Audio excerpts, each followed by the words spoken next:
Shivaya. Om Sahana Vavatu Sahanau Bhunaktu Sahaviryankaravavahai Tejasvinavadhitamastu ma vidvishavahai. Om Shanti Shanti Shanti. So we're wrapping up this topic of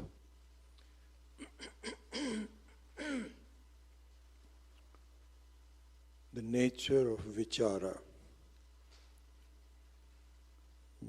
So Shastra wants us to think.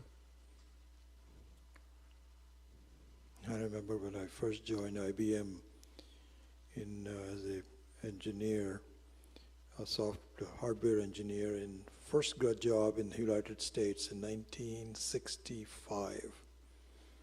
And my manager welcomed me, gave me a desk and so on.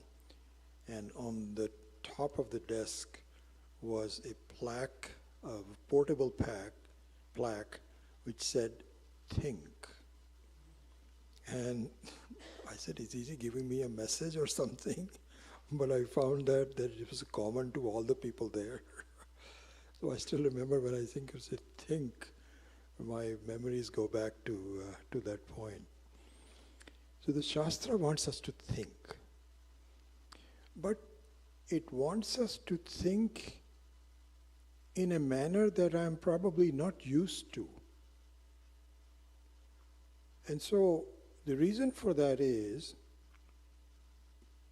so this is why I think we will just have a common theme through the whole thing. The reason for that is that my thoughts are controlled by vasanas. This is the basic thing that I have to really think about. And I must credit Swami Chinmayananda for making this so very visible. It was not clear to me. I didn't quite understand the role of vasanas in my life, quite frankly, until recently, because Swami Dayananda does not use that word. The concepts are there, but he doesn't use that word as much as Swami Chinmayananda did. So I never really paid much attention to it.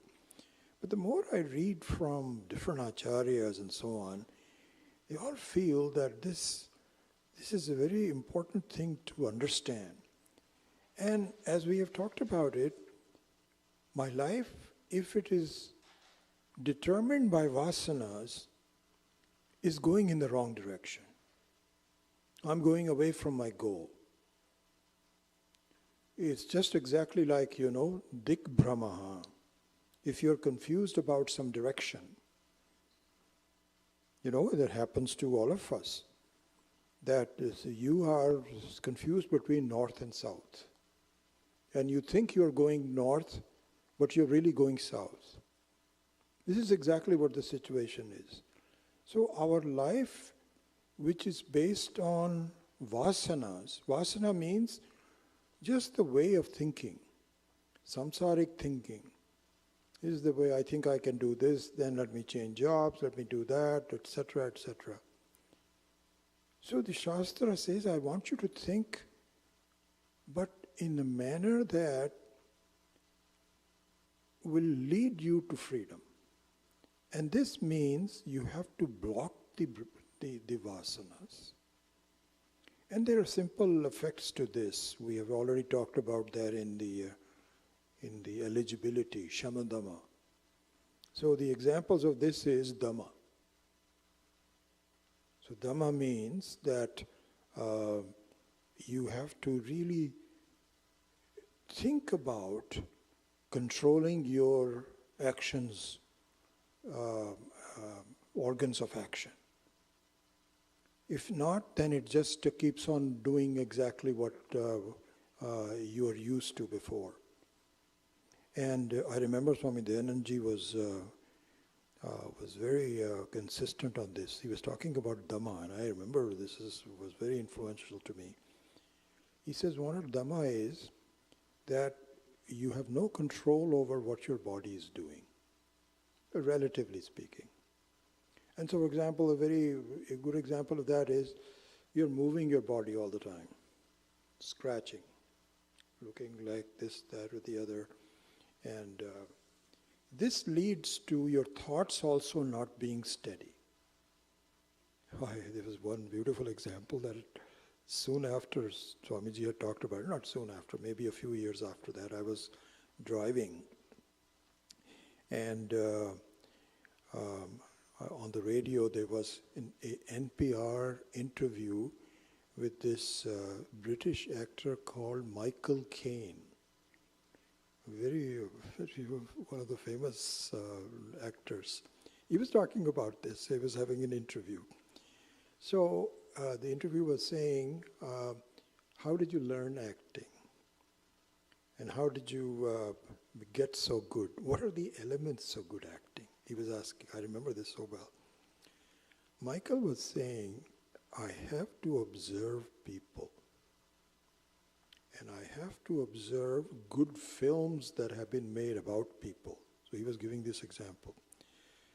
And I know what it was. It was after Godfather had been out, in the marketplace for a while. I don't remember which year it was. So he said, he was giving the example of Godfather. He says, if you watch Godfather, you will notice that in the home or in the setting of the Godfather, everybody else is moving. And they're making phone calls, and they are, looking that direction. Godfather.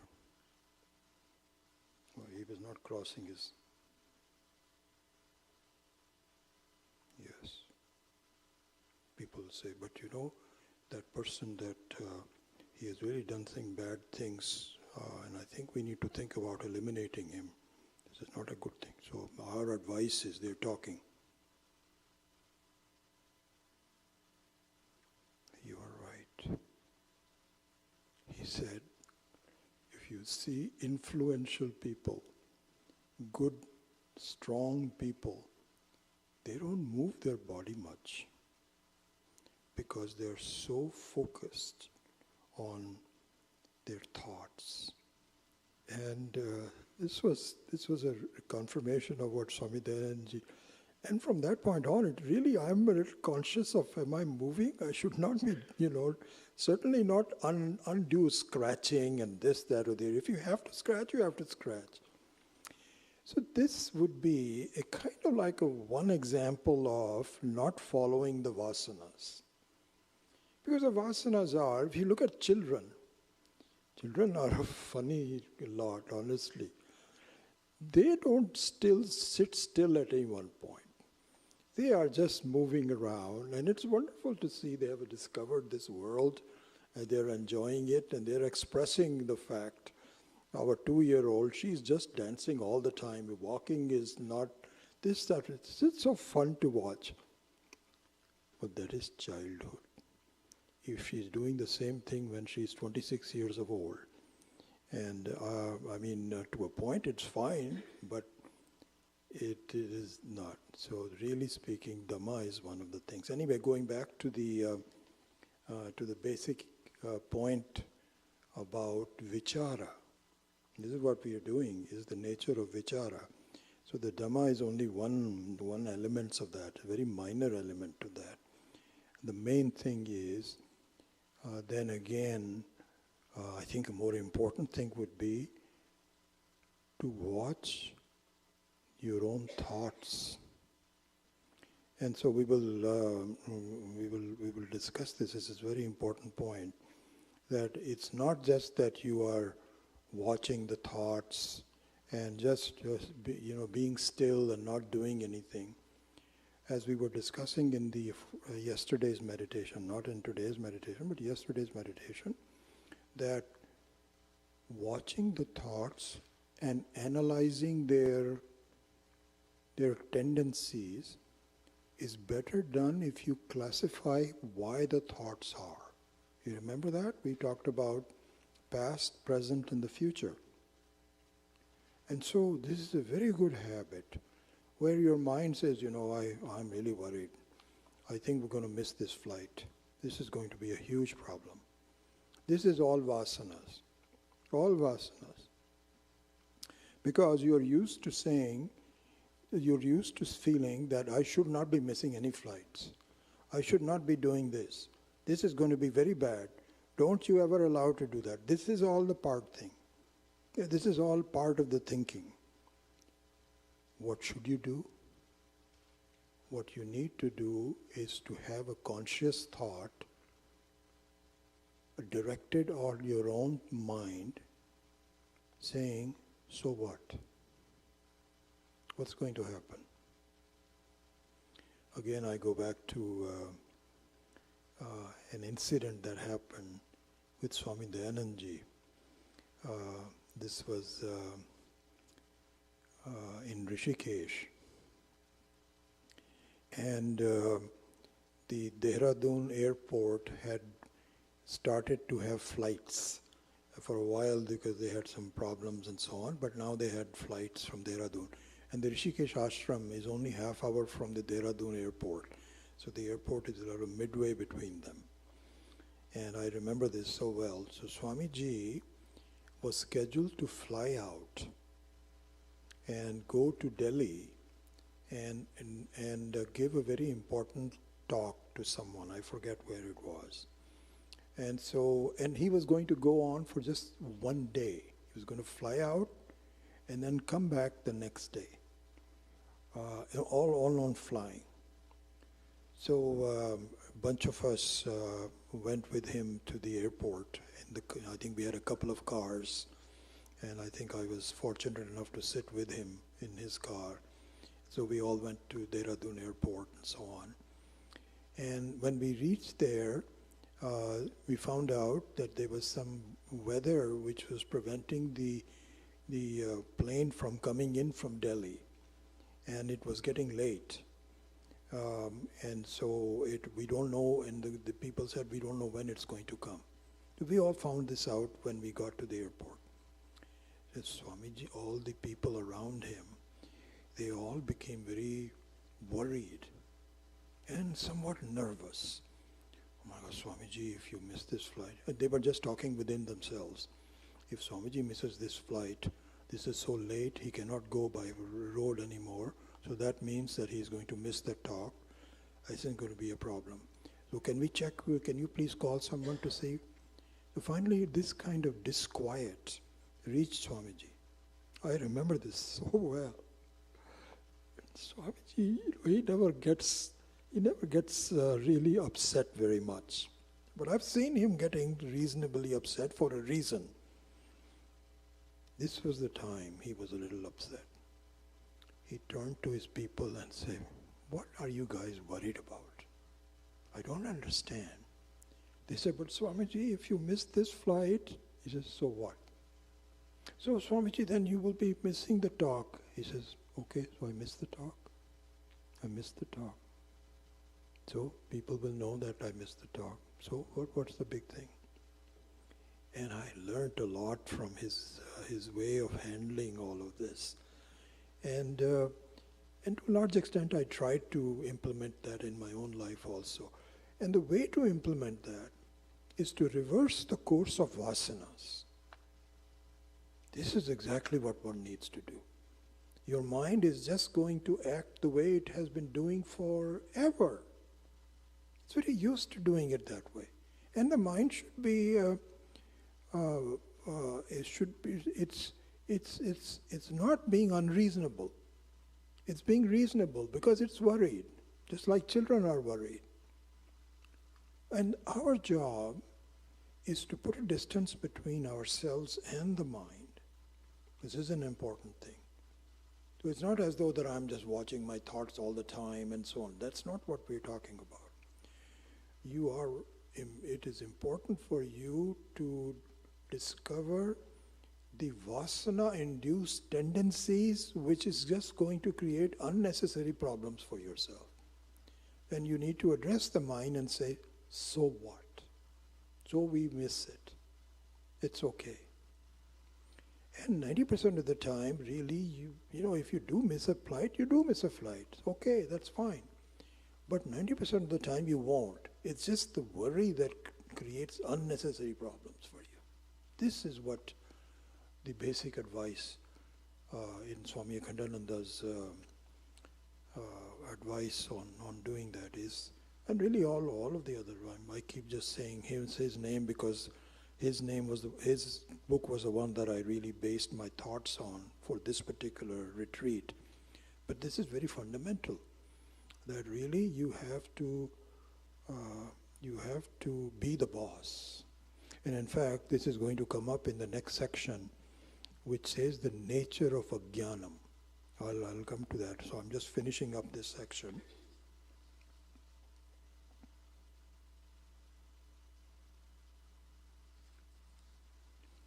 So I was just reviewing my notes, and I think that I'm not going to do through all the verses because I'm getting late. I have to really speed up a little bit. But there is one thing that I want to spend some time on, and this is the commentary of Swami Akhandananda on the verse number 16. So verse 16 is the last one of this series. Okay? And so you don't even have to look it up or anything like that. It just may give you the concepts. The more important thing is to give you the concept. So here, if you want, we can just quickly read it so that there is a context for it.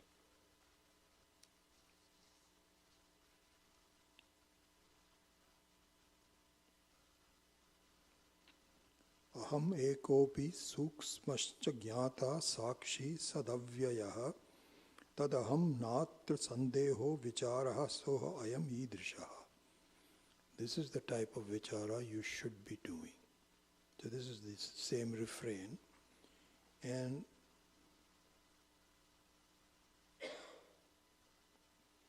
so here the main thing is to think about what do you mean by Sat. And so here this particular verse focuses on doing the viveka between Sat and Asat. So that's what it's pointing out. He says you should be doing that. You should see, this is the thing. Until we deliberately and consciously do viveka on a topic, thinking on a topic, that topic is just going to stay there uninquired, spoiling your life. You have to call it out specifically. This is the whole thing about the importance of vichara, as we have talked about it. So here, the making your thoughts based on the distinction between Sat and Asat is the main advice given in this one particular verse. Okay, so I won't go into a lot of details in there. I don't have time for that. But there is one important concept which is, I think, absolutely key. Very key and a very good way to distinguish between Sat and Asat. Okay? If you want, you know what I'm going to do. I don't normally do this, but let me read the Hindi of that.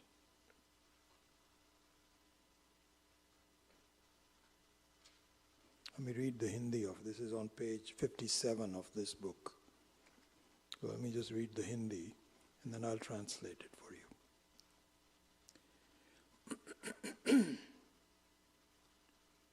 विचार ये करना है कि सत्य क्या है, जिसे हम कभी असत्य है ऐसा न सोच सकें और असत्य ना बना सकें, वो सत्य है। हम अपने को न असत्य सोच सकते हैं, न बना सकते हैं, अतः अपना आपा ही सत्य है। There is a lot of life-saving wisdom in this just small paragraph. So here's what he's saying. He says, this is the distinction between sat and asat, satyam and asatyam. He says, Atma is unique. It is totally unique in the whole experience of life. See that uniqueness. What is the uniqueness, if one should ask? You're saying it is unique. Why? It is the only thing that you can never think is not there.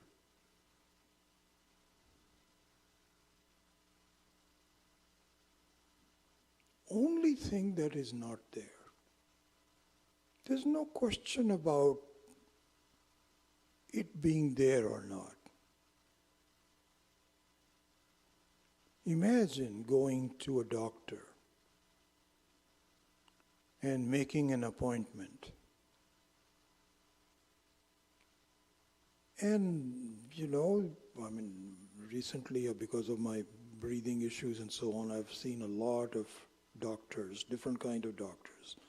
They've still not been able to figure out why I'm having so much congestion and so on. A lot of tests are going on. So I've seen a lot of them. Every time you go, it says, Vijay Kapoor is wonderful there. They now know how to pronounce my name properly. It's not Vijay, this, that, or the other. Vijay Kapoor. So I get up. And so this is all the nurse before the doctor comes in. And she says, okay, let me take your blood pressure, oxygen level, all those kinds of things. Then she will say, why are you here?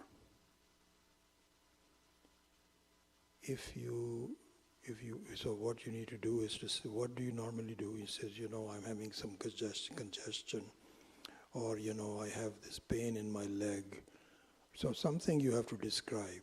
And so she has to make notes on this for the doctor so that the doctor doesn't have to waste time. But the cause of your visit is recorded. Suppose you say, I am here to ask, am I here or not? She'll say, excuse me? Can you say that one more time? She's scratching her face and being nervous. Exactly. I'm here just to know, am I or not? That never happens.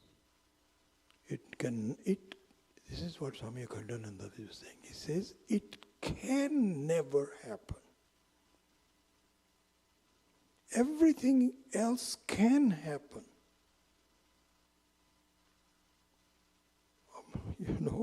I remember Swami Dayanandaji saying, he says, I am amazed, just in my lifetime, the number of medical specialties that has gone up is just incredible. Just if you want to assemble doctors that have uniqueness in treating diseases, you won't be able to fit them in this hall. So now there are not only podiatrists, there is one on the heel, specialist for the heel, and a specialist for the front side of the one. There is so many diseases. All of them are possibilities. I recall this, my mother, when she must have been in her 80s, I think. She got shingles and was very painful for her. She says, I'm 80 years old And nobody had ever told me about this disease called shingles. Nobody had ever mentioned that. This is absolutely a brand new one. This is exactly what happens. We are discovering brand new diseases and so on. So all possibilities are there, except one. You cannot have a doctor who can respond to this question. And then what, the other thing that's Swami Akhandananda, if you just read that Hindi again. In fact, I have a note that I've made already. He says,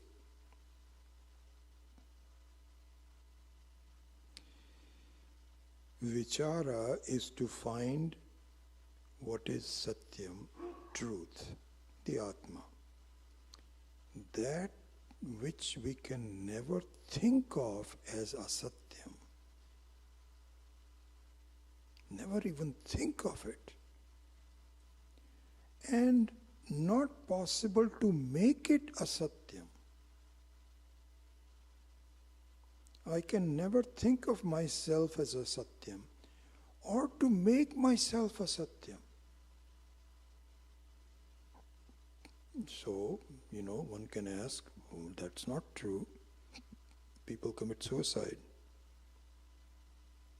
Well, wait, let's just be very pure about it. You are killing your body when you commit suicide. You have a speculation that you're killing the Atma. A speculation is, we're not basic. We want pramana. We don't want speculation. Pramajanya pramana. We want proof. Even when you're born, you can say, well, my mother knows that I was born. Your mother knows when your body was born. When did she say that your Atma? She doesn't even know anything about the Atma, most of the mothers. How can she say something that she doesn't even know about? That's all. So it is not possible. The uniqueness of the Atma is that you cannot ever not be. So the only thing that one can do is to speculate, maybe I was not at some point. Well, then we are not talking about maybes. We're talking about proof and satyam. It can never, it is not made, and there's going to be a lot of discussion about this. That how can you say that it cannot die? Because to die you have to have some samagri. You need to have some kind of a material that can Atma doesn't have any material.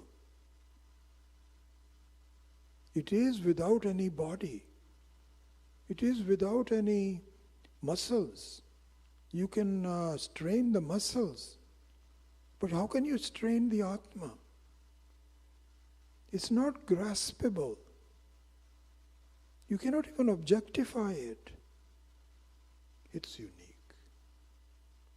And so, this kind of analysis, this kind of thinking, is what is Shastra says you must think about. And until you think about it, you assume that, this is exactly what happens. We have a birthdays, and the birthday says, so, now I am 75 years old, now I'm 76 years old. And you people also say, oh, that was it's an important birthday. 75 is a big thing. 80 is a very big thing. I should tell you that I've already had my 80th birthday.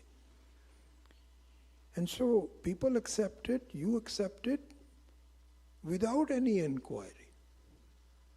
When you say I'm 80 years old, what do you really mean? What are you talking about? I remember again, I keep going back to recollections about, because I'm in that space. I probably don't talk as much about Swami Dayananda if I am talking in California, but this is, my thoughts always go back to my Guru. Very honored to be sitting here. I remember one thing he was used to say. He says, don't be a snob. Don't be a snob. And a snob is the one who is not truthful and has no real truth to it, but he just pretends he is there. So he says, let me tell you something.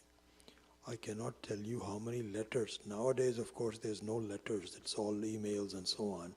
But in those days, there used to be letters to Swamiji.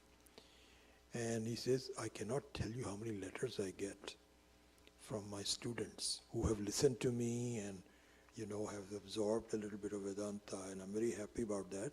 The letter says, this body will come and see you in 1 month.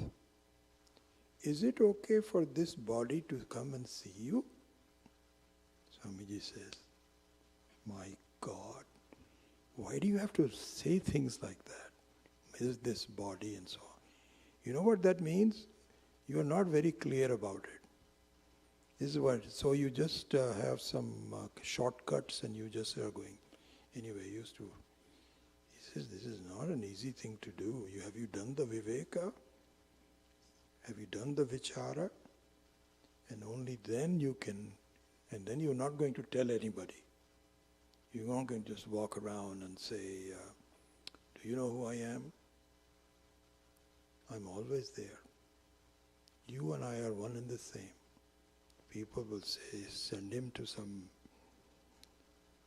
mental hospital. What the heck is he talking about? You don't. This is a very private thing. You don't express it to anyone, and at least clarify it within yourself. So this was the advice that I think I was telling a lot of people, that Swami Paramarthananda gave me some very excellent advice. This was in the year 2002 when I met him. First time I knew him as a brahmachari, about him as a brahmachari from Swami Dayanandji. But after he took sannyasa, I had a chance to meet with him. And so he was asking me, what are you doing? And I had a heart attack, so I had a bypass operation in the year 1998 or 1999. So I had suspended my teaching. So he says, get back to it. Get back to it quickly. He says, it was not until I started teaching for a length of time that things finally became clear to me. And so this is one of those things where you can tell your mind, oh, I'm okay as an Atma. And then you can do anything. It doesn't matter to me. This is just baby talk. So you can fool yourselves that I know all about this. In fact, this is going to come, I might as well just mention it now. So, Swami Akhandananda says, and I must say this has happened to me. This is a very personal thing that I can tell you. He says, in fact, I have the notes from there. Yeah. So this is just the English version of, this is from his book. So, he says, in this path of Paramartha Vichara, Vichara of the Paramartha. Paramartha means the ultimate goal. So, not dhanam, this is the ultimate goal, freedom, Paramartha Vichara. In this path of Paramartha Vichara, some travelers are lazy and some conduct correct vichara. He says, I've seen this. Some people are lazy in the sense they're saying that, I know that I went to some classes and they said that I'm the Atma and so I'm okay now. In fact, Swami Maheshananji made this very beautiful point on this point. He says, there are people who just walk around and saying, I am the Atma, and so I have nothing to do with my mind, so let the mind do anything. You know what that means? That I can be doing funny stuff, immoral stuff, because I have nothing to do with the body. They say, oh, you know, and we have had some Swamis who have done this, who teach this also, that you can, Swamis can have sex, Swamis can do anything, because I am the Atma. This is the ultimate stupidity. So he says there are some people who are lazy, and some people who conduct the correct vichara. Then he says there are some people, and this applies to me, it did apply to me, some people that have done correct vichara to a point, but are lazy enough to complete it. So what happens is they feel very peaceful and do not conduct the inquiry to the end. This is very personal, I can tell you that.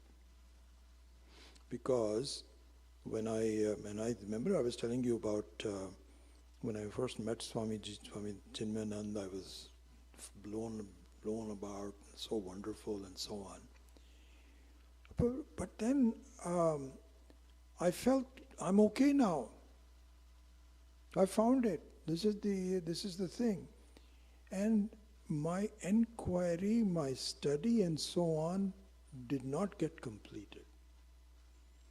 And so I was feeling somewhat frustrated that what happened to that feeling? This is the thing he is talking about. That you give up before it's like declaring victory before it is really a victory. But luckily, I had the wisdom to say that this is a mistake. I need to do more.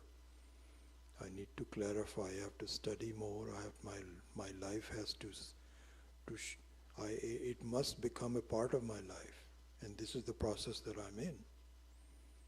And I'm very happy that I'm back on track, not off track.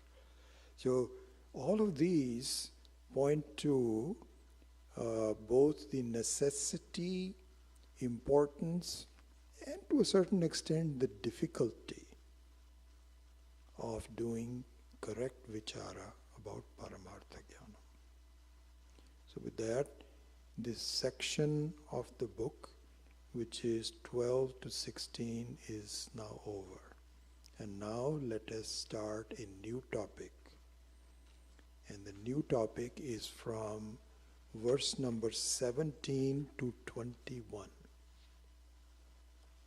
It's not always grouped like this in multiple ones, but here it is. And there's going to be 2 or 3 other ones like this. So you can group them into a category. So the English translation of this category would mean, what does self-ignorance really mean? What the swarupa of ajnanam? When you say I'm ignorant, what does it mean? I mean, it is true that one is ignorant, but is it defined enough to say, no, it's very vague. I don't know myself. That's it. So let's discuss that. So here, if you look at the verses 17 to 21, starts on the page 58. Again, just like the vichara ayam idrishaha, that the vichara is of this type, there is a common refrain which is at the end of these paragraphs or verses So let me read the verse. Atma vinishkalaha hi ekaha dehaha bahubhihi avritaha tayoho aikyam prapashyanti kim ajnanam atah param. So the common refrain is Kim ajnanam atah param. Kim ajnanam atah param. This is the common one. It means, can there be a worse idiotic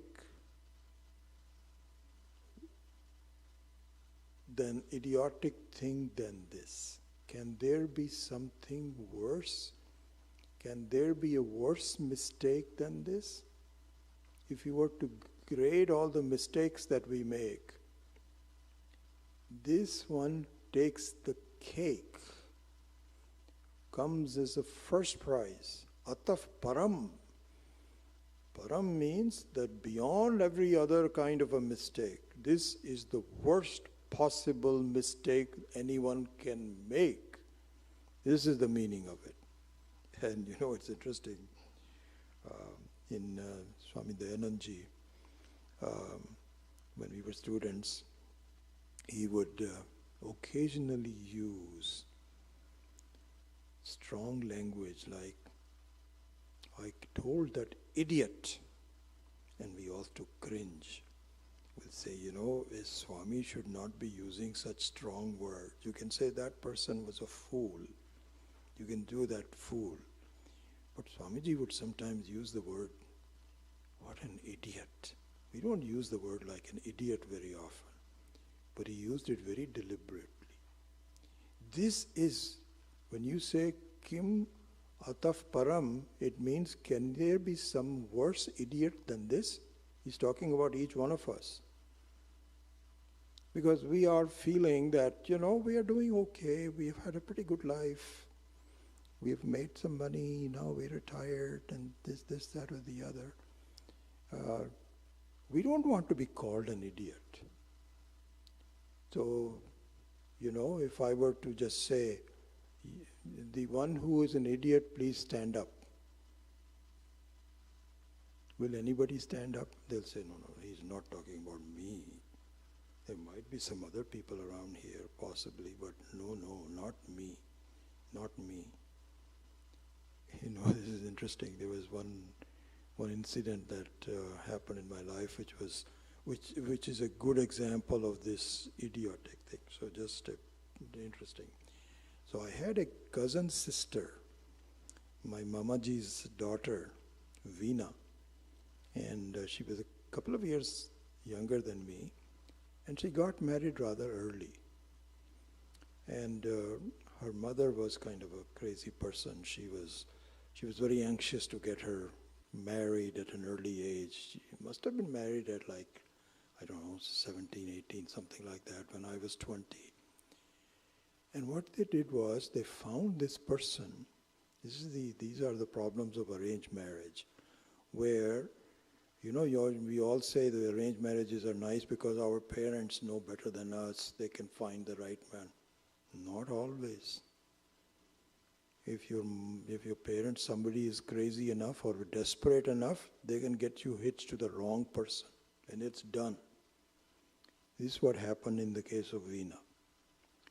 So what happened was that there was a guy who belonged to a family that lived in London for a few years. And in those days, I'm talking about 50s, maybe late 50s, early 60s, whoever goes abroad was considered to be somebody very special. It's like going to heaven. You can come back and say, I spent 2 years in London. And that means everybody was supposed to be very, very impressed. It's no longer the case, but it used to be at that time. This guy was a son in a family that lived in London for about 5-6 years, and he came back.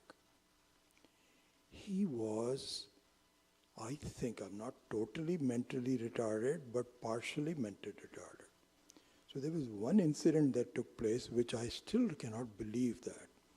I remember there was a kind of like a small party and I was also there in Amritsar. And so this guy came and said, those English people,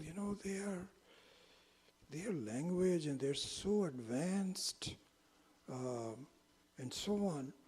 So we said, okay, that's good. He was really boasting basically that, I'm from England. Then he said the following things. He says, what do you use the word for dahi? Dahi means curd. He says, tell me, and let me ask you a question. What do you use the English word for dahi? So a lot of us, we knew curd. So we said curd. He says, do you know what they call in England? So we said, no. Curd? No. Anyone else? So we said, no, we don't know. You don't know? My gosh. They call it yogurt. I remember this fact so well. This is a grown man. Would you talk like this? I think this is a good example of idiotic behavior. Now I have news for you. This idiotic behavior applies to each one of us. I can't even remember his name. I should really find out. Veena is no longer, she has passed away.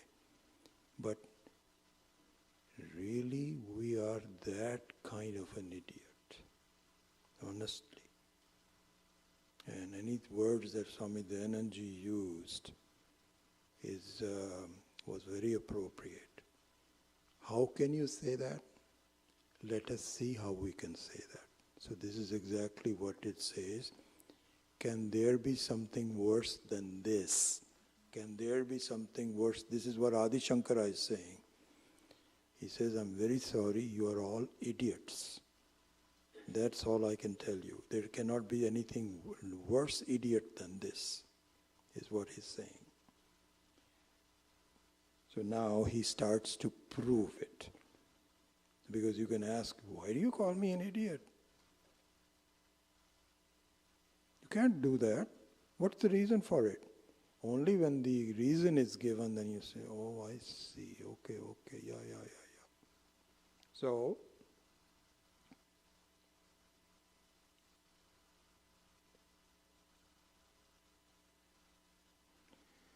one point that Swami Akhandananda makes is the process of purification. He's talking about the process of purification. So one of the fundamental things that is happening to us is that we are mixing up pure and impure. And if we are unable to separate the pure from the impure, the Shastra suggests this is what you do. There's a Sanskrit word called pranali. Pranali. Pranali means methodology, a process. So like for example, supposing you have, I'm just not visualizing, but I can see, I'm not an expert at this or anything, that you have some metals that are mixed up, gold and perhaps some copper, etc. There's a mixed, it's not 22 karat gold, it's less than that. And so it's a mixed metal. So to extract the purity of gold, there is a process involved. You have to melt it, and I don't know what they do to the specific gravities must be different and so on and so forth. Possibly their melting points maybe, I have no idea. But there is a process of extracting things so that it becomes pure. Or we can take other examples where you have dirty water. Yeah, that's a better example, I think. When you have a dirty water, and you want to purify it, there is a process involved. And then you can completely separate the particles from this is called pranali. Right now, the problem is that the Atma and Anatma are all mixed up. They are all mixed up. And I am unable to separate them. I am not yet skilled enough to separate them. So again the Shastra says, okay, I understand that. Here is how you separate them. First you understand the extent of your being an idiot. Understand that. Keep that as a goal. Now let me prove it to you why you really are. So this is the pranali, this is the process that the Shastra uses. Okay? All right. So it starts with verse number 17. In 17 it says, your body is consisting of multiple layers, like an onion. Multiple parts. It is defined by plurality, as the doctors know very well. There's so many parts to the body, so many coverings of it. There is blood, there is sinews, there is muscles, there is skin, so much plurality, multiplicity, layer after layer after layer. The onion layers is nothing compared to the layers of the body. This is what the body is. The Atma, on the other hand, is singular. There is no multiplicity in it. Never has been, never will be. There's only one Atma.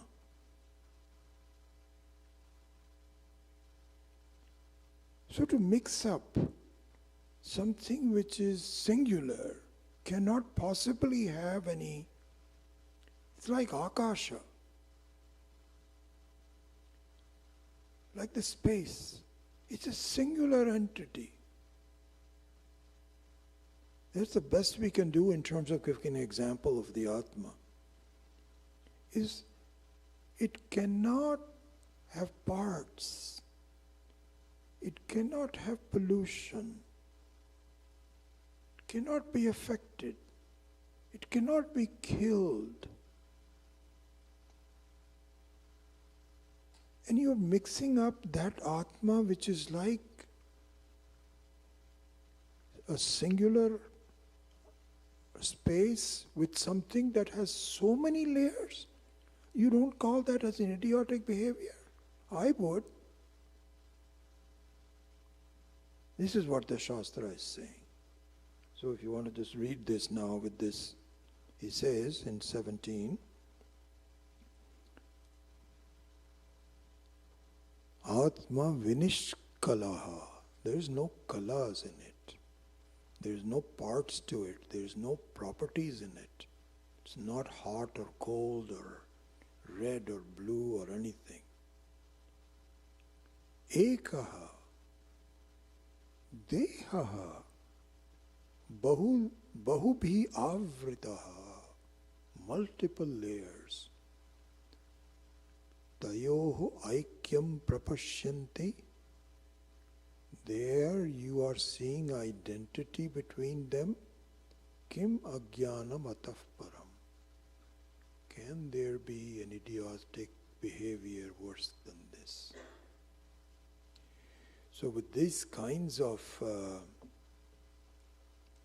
arguments, very specific arguments, he goes into the pranali of pranali, of doing vichara. You see, this is the nature of ajnanam, which prompts us to do the right vichara, which we have already defined, that this is the way you should think about, this is the way you should question yourself. Don't accept it the way you are. Don't just go with the vasanas. There's something funny going on. You're just accepting yourself. You don't know that you cannot never be. That is the uniqueness. And you're mixing up that unique set with something which is very vulnerable. Does that make any sense? Nonsense that's what he's saying. It's total nonsense. It's like this person who was saying, do you know the name of in England? You don't know. You guys are all ignorant. It's yogurt. It's not curd. Idiotic way of thinking. If we don't know, we don't know. How can you define that you don't know the thing in Swahili, in German? You guys are such fools. Would anybody say that? But he was so proud of coming from there. He says, the English people are very unique. They don't say curd or anything. They say yogurts. I remember this so well. I said, what is this guy? Wait, I really felt sorry for Veena. He got married to this guy? And, I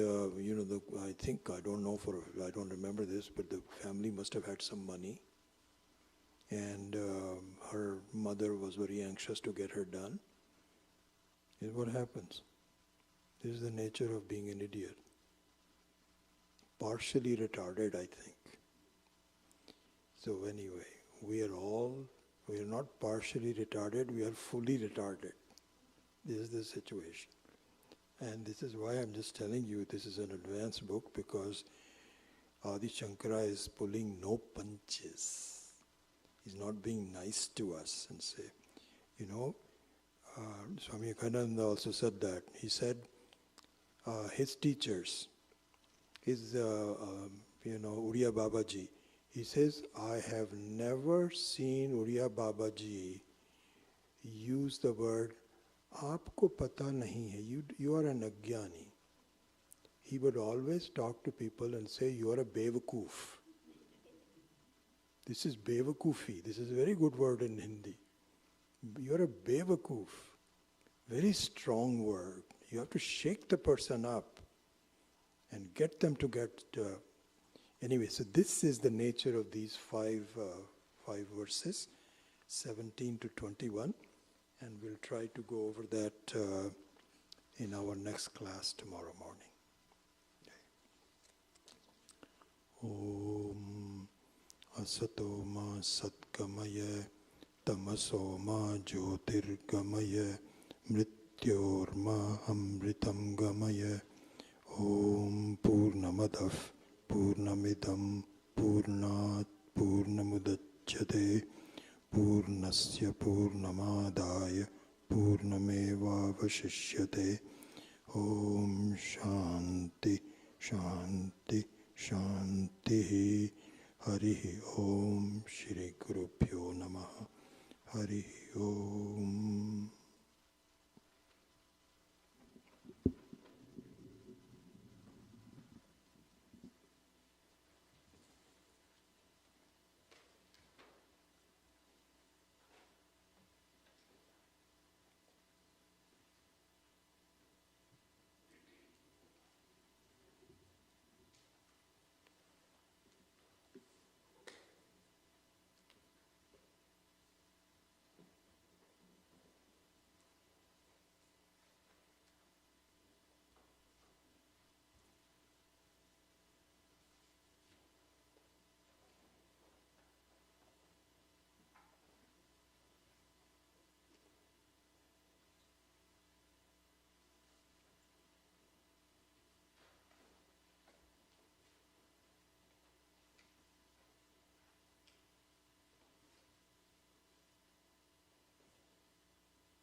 आरणीडशुकराजे नमः आरारण्यकुञ्जराय नमः ॐ नगराजसुताजानगे नमः ॐ नगराजनिजालयाय नमः ॐ नवमाणिक्यमालाढ्याय नमः ॐ नवचन्दशिखामणगे नमः ॐ नन्दिताशेषमौनीन्दाय नमः ॐ नन्दीशादिमदीशिकाय नमः ॐ मोहानलसुधासाराय नमः ॐ मोघाम्बुजसुधाकराय नमः ॐ मोघान्धकारतर्णगे नमः ॐ मोघोत्पलनभोमणगे नमः ॐ भक्तज्ञानाब्धिशीतांशवे नमः ॐ भक्ता